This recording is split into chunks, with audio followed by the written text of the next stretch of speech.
Assalamu alaikum everyone. Welcome to today's KYBER Network KNC. And this is for the first time I'm actually doing KYBER, but it's a coin that was very interesting. A little bit while ago, I've been trading this one. Had some amazing income with this coin as well.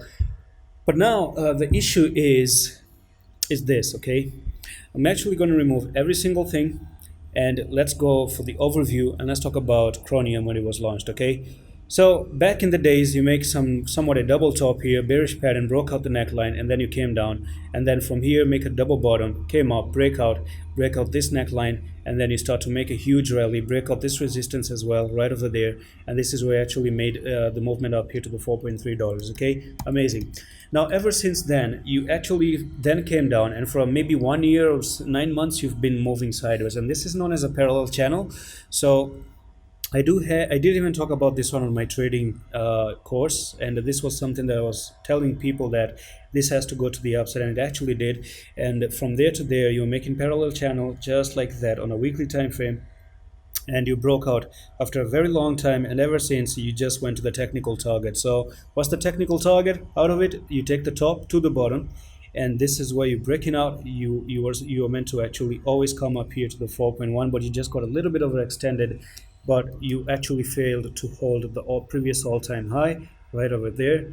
Even though you actually made a little bit of retest, but then again you actually dumped because of Bitcoin. Okay, from there, if I actually try to turn into the smaller time frame, like the 4 hour, above here, the last time you were making some sort of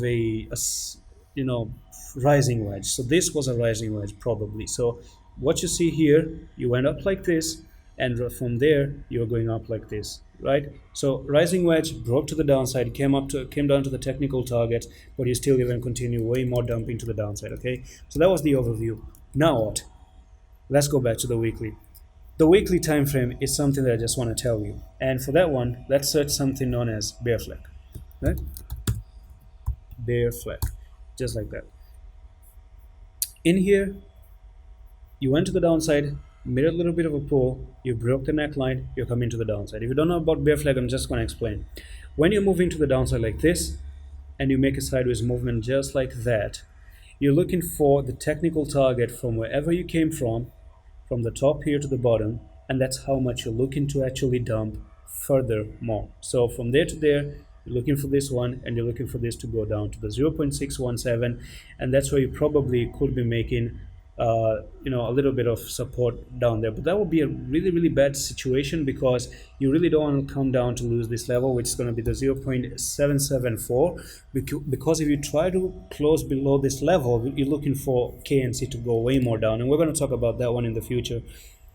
That's the bearish part of it. The bullish part about this one is that you must really come up here to break the flag, which is going to be $3.2, and $3.2 breaking it is going to be crucial for us to continue to the upside. And that's it for today's update. Hope you enjoyed this one. I'm going to see you in the next one. I love this.